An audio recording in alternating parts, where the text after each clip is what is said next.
Hello, I'm Melissa Moores, and I chose the anti-bullying policy to do my policy analysis on. I chose the anti-bullying policy because I would possibly like to work in the schools someday, and thought I probably needed some more information on the actual policy. I also chose it just because it was kind of something that's been in the media a lot with bullying in schools, and so I wanted to learn a little bit more about it before I based my opinion on it.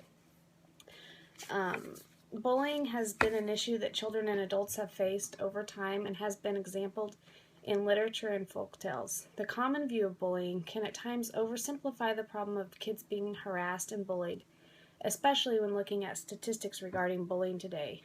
Recent studies show that 1 in 5 students are bullied each year, and for the LBGT community, it raises to 9 out of 10.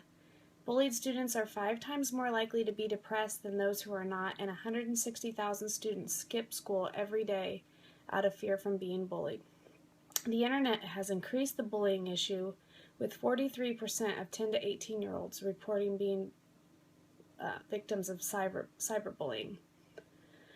With these staggering statistics and recent tragedies within schools, it is not surprising that legislation has been forced to take a closer look at bullying prevention.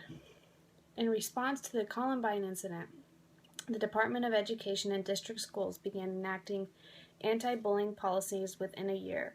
As of January 2012, 48 states have adopted anti-bullying policies in their schools with the support of the Department of Education and the School Board Association.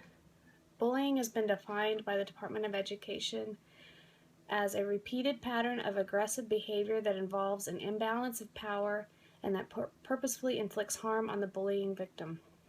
Missouri's definition of bullying is similar, stating that bullying is intimidation or harassment that causes a reasonable student to fear for his or her personal safety or property.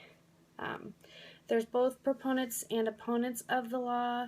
The proponents believe that having an anti-bullying policy within the schools creates a safe environment for students.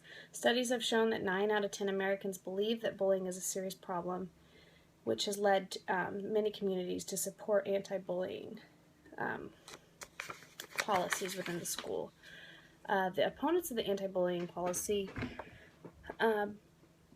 some of them believe that having the policies actually make some kids want to act out more in order to get media attention.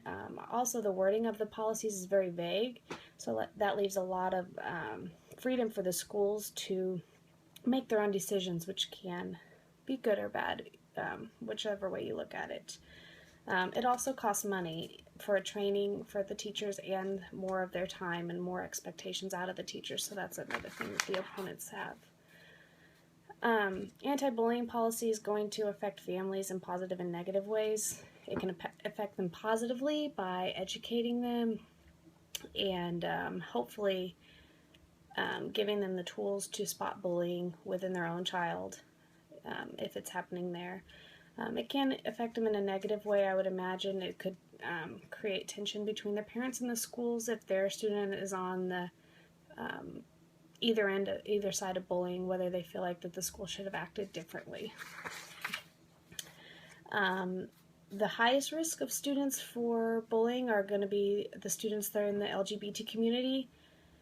85% of LGBT students report that they are harassed because of their sexual orientation, and because sexual orientation is not in a protected class within the policy, some of those bullying claims are overlooked. I don't have time. Okay, I did my interview with the Bolivar High School principal, and he kind of talked about Missouri's policy and talked about how he felt that although it was vague, he liked it that it was vague, that kind of helped them not have to see each situation in a black and white restriction, that he could kind of assess it from a personal angle and kind of what he knew what was going on.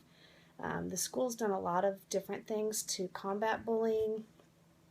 They have taken the time to educate their staff and students, and they're also doing a community-wide event this year called Rachel's Challenge. That's about all my time. Hope you enjoyed it. Thanks.